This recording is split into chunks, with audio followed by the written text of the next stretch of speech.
ఈ ఏటి కోటి దీపోత్సవం పరిసమాప్తి ఉత్సవంలో కోటి దీపోత్సవ వైభోగం గురించి తనదైన శైలిలో ప్రవచనం అందించేందుకు ఈనాటి కోటి దీపోత్సవానికి విచ్చేశారు ప్రముఖ ఆధ్యాత్మిక వర్యులు భగవద్గీత ఫౌండేషన్ వ్యవస్థాపకులు ఎల్వి డాక్టర్ గంగాధర శాస్త్రి గారు. వారిని ప్రారంభించవలసిందిగా కోరుతున్నాం. జగద్గురుం వందే నవఘనశ్యామం పీతకౌశేయవాససం సానందం సుందరం శుద్ధం శ్రీకృష్ణం ప్రకృతే పరం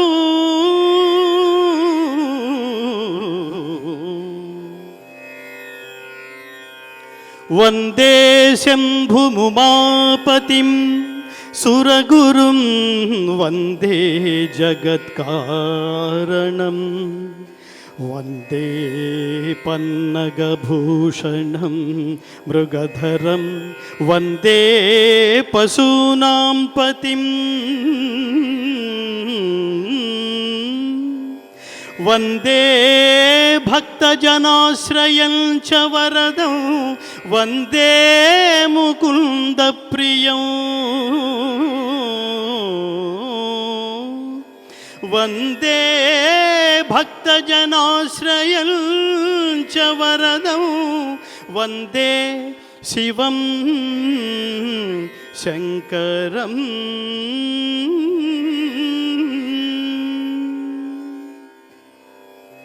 జలజాతాసనవాసవాదులును నీ సంకల్పమావంతయున్ తెలియంజాలరు. నీ మహామహిమముల్ నేరంగనాధారమీయిల నీ భక్తుల సచ్చరిత్రములే. ఓం హ్రీం శ్రీం పరాశక్తి శ్రీలలిత సోజ్వల శారదా గిరిసుతా లక్ష్మీ త్రిమూర్త్యాత్మికా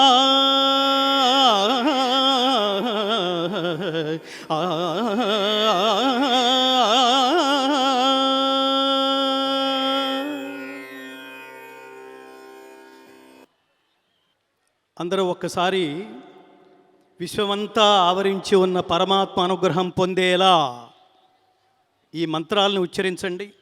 ఓం నమః శివాయ, ఓం నమః శివాయ,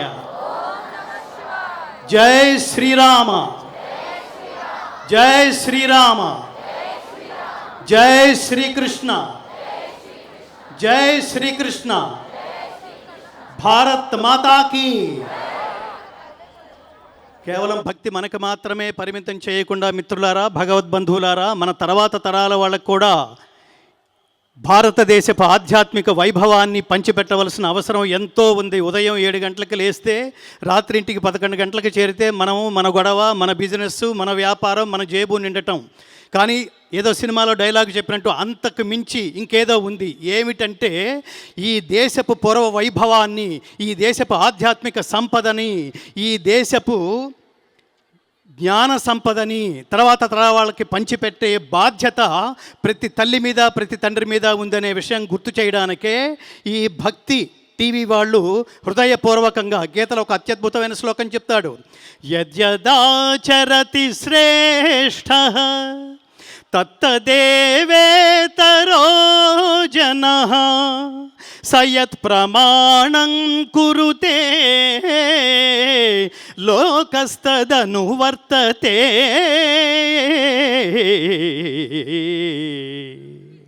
ముందు ఈ మహానుభావుల గురించి చెబుతూ ఆ మహానుభావుల వైచిత్రిని, వైశిష్ట్యాన్ని ప్రపంచానికి పంచిపెట్టేలా ఇంతమంది మహానుభావుల్ని, తపస్సుల్ని, స్వార్థరహిత ఉత్తమ సమాజం కోసం పాటుపడే ఈ స్వామీజీలని, తపస్సుల్ని, ఇంతమందిని ప్రతిరోజు మన మధ్యకి తీసుకొచ్చి ఎందుకు పరిచయం చేస్తున్నారో వాటి అంతరంగం కనుక మనం గుర్తించగలిగితే మన జన్మలు చరితార్థం అవుతాయి. భారతదేశానికి ఖచ్చితంగా పూర్వ వైభవం వస్తుంది మిత్రులారా.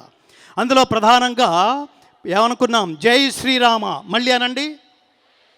ఎందుకు అనాలి, ఎందుకు గుర్తుపెట్టుకోవాలి అంటే నిజానికి అవసరం లేకపోతే మన పక్కింటి వాడి పేరు కూడా మనం గుర్తుపెట్టుకునే అవకాశం లేదు. పక్కింట్లో ఎవడుంటున్నాడో కూడా తెలుసుకునే ప్రయత్నం చెయ్యము. కానీ ఇప్పుడు లేని, మన మధ్యలో లేని, యుగాల క్రితం త్రేతాయుగంలో రాముడితో మనకేమి అవసరమని ఇప్పటికీ జై శ్రీరామ అని మనం తలుచుకుంటున్నాం. ఇది మన బిడ్డలకి చెప్పి తీరవలసిందే మిత్రులారా. ఎందుకు నాన్న జై శ్రీరామ్ అంటున్నాం? ఆయన ఇప్పుడు లేడు కదా, ఆయన సాధించింది ఏమిటి, ఆయన ప్రపంచానికి చెప్పింది ఏమిటి అని అడిగితే మనం చెప్పవలసింది ఏమిటో తెలుసా మిత్రులారా?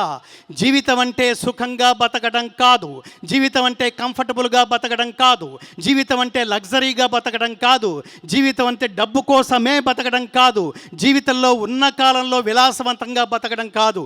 జీవితం అంటే ధర్మంగా బతకటం అని కుటుంబ సమేతంగా తను ఆచరించి ప్రపంచానికి చూపించి, ఇదిరా భారతదేశంలో పుట్టిన ఆ మహాత్ముడు, ఆ మహానుభావుడు, ఆ దైవము అని ప్రపంచానికి చాటి చెప్పిన నేపథ్యంలో ఇప్పటికీ చిరంజీవే, ఎప్పటికీ చిరంజీవే. అందుకనే జై శ్రీరామ్ అని తీరాలి. అంతటితో అయిపోదు. హిందూ అనగానే కేవలం జై శ్రీరాముతో ఆపేస్తున్నాం మనం కాదు. రాముడు ధర్మాన్ని ఆచరించి ప్రపంచానికి చూపించాడు. కానీ మనుషులు అస్తవ్యస్తంగా, బాగా గుర్తుపెట్టుకోండి, ప్రపంచంలో అత్యధిక ప్రాంతం అజ్ఞానాంధకారంలో మునిగి ఉన్న సమయంలో భారతదేశం ఆధ్యాత్మిక ప్రకాశమై జాగృతమై విరాజిల్లింది అని ఉపనిషత్తులు చెప్తున్నాయి. ఆ ధర్మం ఏమిటో తెలియకుండా మానవ ప్రవృత్తి, మానవ నడక ఎలా ఉండాలో తెలియని స్థితిలో, ఒక కన్ఫ్యూజివ్ స్టేట్లో ఎలా పడితే అలా నడుచుకుంటూ వెళ్ళిపోతున్న, లక్ష్యం ఏమిటో తెలియకుండా వెళ్ళిపోతున్న మానవుల్ని సక్రమ మార్గంలో ప్రవేశపెట్టడానికి తనే జగద్గురువు అవతారం ఎత్తి ప్రపంచానికి ఒక అత్యద్భుతమైన జీవితం, నడవడిక ఇలా ఉండాలి అని జీవిత పాఠాన్ని భగవద్గీత రూపంలో ప్రపంచానికి బోధించిన మహాత్ముడు, దైవము శ్రీకృష్ణుడు. అందుకని అనాలి. ఏమనాలి? జై శ్రీకృష్ణ అనండి. భగవద్గీత ఇప్పటిది కాదు మిత్రులారా. భారతదేశానికి స్వాతంత్రం వచ్చే నాటికి శ్రీకృష్ణ పరమాత్మ అర్జునుడికి భగవద్గీత పేరుతో జీవితం ఎలా గడపాలో, ఉన్నతమైన జీవితం, ఉత్తమమైన జీవితం ఎలా గడపాలో, కర్తవ్యాన్ని ఎలా ఆచరించాలో, ఎలా స్వార్థం లేకుండా ఉత్తమ సమాజం నిర్మించే లక్ష్యంతో జీవితం ఎలా గడపాలో చెప్పి ఈ సంవత్సరానికి 5126 సంవత్సరాలైంది మిత్రులారా. మతాలు ఆవిర్భవించని కాలంలో శ్రీకృష్ణ పరమాత్మ బోధించిన భగవద్గీత ఇవాళకి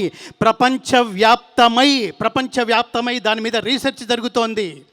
మీకు చాలా ఇంకా మీకు గుర్తుండిపోవాలంటే చెప్తాను. అమెరికాలో శాటన్ హాల్ యూనివర్సిటీలో MBA చదివే స్టూడెంట్లకి భగవద్గీత కోర్స్ అన్నది మ్యాండేటరీ మిత్రులారా. భగవద్గీత ఇక్కడ చదువుతున్నామో లేదో తెలియదు, ఎంతమంది చదువుతున్నారో లేదో ప్రశ్నార్థకం. కానీ అమెరికాలో శాటన్ హాల్ యూనివర్సిటీలో MBA చదివే స్టూడెంట్లకి భగవద్గీత ఉపదేశం చేస్తారు మిత్రులారా. ఆ కోర్సు పేరేమిటో తెలుసా? ఆ కోర్సు పేరు జర్నీ ఆఫ్ ట్రాన్స్ఫర్మేషన్. జీవితం గడపటం ఎలా, ఉత్తమ జీవితం గడపటం ఎలా. నేను భగవద్గీత చదివితే ఏమొస్తుంది నాన్న అని బిడ్డలు మన అడిగితే మనం చెప్పవలసింది ఏమిటో తెలుసా? భగవద్గీత చదివితే ఏమొస్తుందంటే ఏమి రావడం తర్వాత సంగతి. ముందు మనలో ఉన్న అవలక్షణాలన్నీ పోతాయి. అందులో ప్రధానమైనవి 2. ఒకటి నేను అనే అహంకారం, రెండవది నాది అనే మమకారం. ఈ 2 పోయి కర్తవ్యనిష్ట, నిష్కామ కర్మ. నిజంగా ఏ పని చేసినా త్రికరణ శుద్ధిగా చేయండి. భగవద్గీత సారాంశం అంతా జాగ్రత్తగా గుర్తుపెట్టుకోండి మిత్రులారా. ఏ పని చేసినా త్రికరణ శుద్ధిగా, ఆత్మశుద్ధిగా చేయండి. ఏ పని చేసినా స్వార్థం మాని చేయండి. ఏ పని చేసినా లోకహితం కోసం చేయండి. ఏ పని చేసినా దైవార్పణ బుద్ధితో చేయండి. లోక సంగ్రహమేవాపి సంపశ్చన్ కర్తుమర్హసి. నిరంతరం ఏ పని చేసినా లోకం కోసమే చెయ్యండి. ఇలా చేసేవాడిని పరమాత్మ నువ్వురా నా నిజమైన భక్తుడవి అని దగ్గరికి తీసుకుంటాడు. పరమాత్ముడికి ఎవడు పడితే వాడి దగ్గరికి కాలేడు మిత్రులారా. పరమాత్ముడి దగ్గరికి కావడానికి కూడా ఒక బ్రిడ్జ్ ఉంది. ఆ బ్రిడ్జ్ పేరు భక్తి. అందుకనే విశ్వరూప సందర్శన యోగంలో భగవద్గీతలో 11వ అధ్యాయంలో 54వ శ్లోకంలో చెప్తాడు అర్జునుడు అడిగిన ప్రశ్నకి, పరమాత్మ నువ్వు నన్ను దగ్గరికి తీసుకోవాలంటే ఒక దీపం వెలిగిస్తే సరిపోతుందా అంటే నో. దీపం వెలిగిస్తే ఏమొస్తుంది? చిత్తం శుద్ధి అవుతుంది, అంతవరకే. కానీ పరమాత్మ నువ్వురా నా భక్తుడివి అని కౌగలించుకోవాలంటే దానికి ఒక క్వాలిఫికేషన్ ఉంది. ఆ క్వాలిఫికేషన్స్ చెప్తున్నాడు.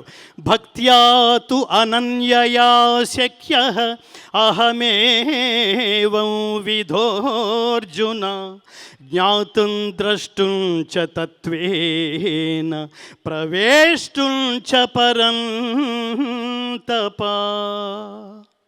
పరమాత్మ, నేను నీ దగ్గరకు చేర్చుకోవాలంటే నువ్వురా నా భక్తుడివి అని అనుకుంటూ అని నన్ను ఆశీర్వదిస్తూ మోక్షం పేరుతో జన్మరాహిత్య స్థితికి నన్ను తీసుకువెళ్ళాలంటే ఏం క్వాలిఫికేషన్ కావాలి అని అడిగితే పరమాత్మ చెప్తున్నాడు, భక్త్యాతు అనన్యయా శక్య.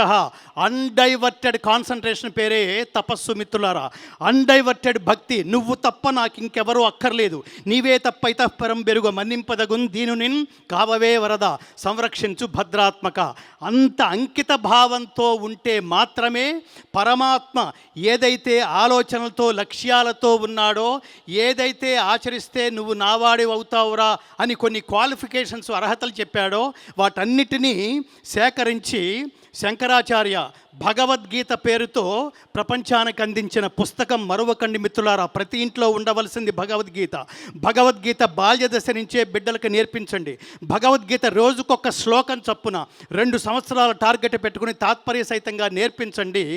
ప్రతి ఇంటి నుంచి ఒక్కో వివేకానంద సృష్టి జరగాలంటే ఖచ్చితంగా భగవద్గీత మన బిడ్డలకు నేర్పిద్దాం బాల్య దశ నుంచే. ఇంత త్రికటి శుద్ధిగా చేయటం వల్లే ఈ భక్తి టీవీ యాజమాన్యం ముఖ్యంగా మీ అందరి కరతాళ ధ్వనుల నేపథ్యంలో ఒక ఆధ్యాత్మిక వైభవాన్ని, ఒక ఆధ్యాత్మిక సంపత్తిని, ఇదిరా భక్తి అంటే. భక్తి అంటే అర్థం ఏమిటంటే దేవాలయంలో దేవుడున్నాడు అనుకుంటే భక్తి, అంతే మిత్రులారా. కానీ దేవుడు సర్వత్రా వ్యాపించి ఉన్నాడని తెలుసుకుంటే దాని పేరు జ్ఞానం. భక్తి అనే మార్గం నుంచి జ్ఞానం వైపుకి నడిపించడానికి ఈ మహాత్ములు చేస్తున్న విశేషమైన కృషి ఇవాళ ఇంతింతై వటుడింతై అన్నట్టుగా శ్రీమాన్ నరేంద్ర చౌదరి గారికి, ఆయన సతీమణి శ్రీమతి రమాదేవి గారికి, అలాగే ఆమె కుమార్తె కూడా వారసత్వ సంపదగా శ్రీమతి రచన గారికి, ముగ్గురికి శతాయుష్మాన్ భవ అని ఆశీర్వదిస్తూ ఒకసారి మీ కరతాళ ధ్వనుల రూపంలో వారిని ఆశీర్వదించవలసిందిగా కోరుతూ, శివకేశవులకు అభేదమని గుర్తించండి, శివుడు కేశవుడు ఇద్దరూ ఒక్కడే. ఈ నేపథ్యంలో తల్లిదండ్రులారా, మీ పిల్లలతో మీ విలువైన సమయాన్ని ఆధ్యాత్మికత కూడా జోడించి వాళ్ళని దగ్గరకు తీసుకోండి, వాళ్ళతో తగిన సమయం గడపండి.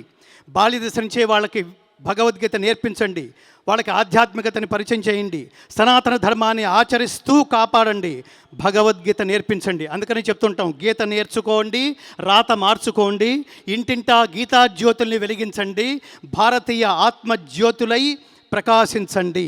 పవి పుష్పంబగు అగ్ని మంచగున్ అకూపారంబు భూమి స్థలమౌ. శివుణ్ణి ప్రసన్నం చేసుకుంటే పవి పుష్పంబగు వజ్రాయుధం పుష్పం అవుతుందట. అకూపారంబు భూమి స్థలం బవు, సముద్రం భూమి అవుతుందట. శత్రుండతిమిత్రుడవు, పరమశత్రువు కూడా మిత్రుడవుతాట. విషము దివ్యాహారమౌ నెన్నగాన్, విషం సైతము దివ్యాహారంలా తోస్తుందిట. అలాంటి పరమశివుడి ఆశీస్సులు అందరి మీద ఉండాలని, ప్రజలకి అటు ప్రభుత్వాలకి కూడా సద్బుద్ధి సన్మార్గం ఏర్పరచాలని, అందుకు పరమాత్మ ఆశీర్వదించాలని హృదయపూర్వకంగా కోరుకుంటూ ప్రార్థిస్తూ ఈ వేదిక నుంచి చొరవ తీసుకుని ఒక్క వాక్యంలో నేను ముగిస్తాను. ఇటీవలే స్వర్గస్థులైన మా తండ్రి గారు, ఆయన గొప్ప గాయకులు శ్రీమాన్ లక్కావజ్జల కాశీ విశ్వనాథ శర్మ గారు నాకు వారసత్వ సంపదగా అందించిన శాశ్వత స్థిరాస్తి ఈ గాత్రమనే స్వరాస్తి.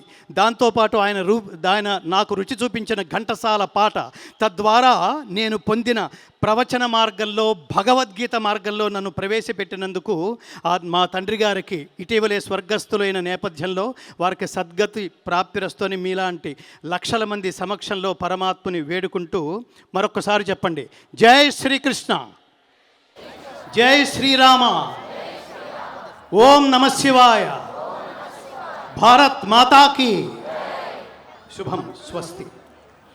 పరమాత్ముని చేరుకోవడానికి ఏకైక మార్గం భక్తి మాత్రమేనని చక్కటి ప్రవచనామృతాన్ని అందించారు డాక్టర్ ఎల్వి గంగాధర శాస్త్రి గారు. వారికి కోటి దీపోత్సవ వేదిక ద్వారా ధన్యవాదాలు తెలియజేస్తున్నాం.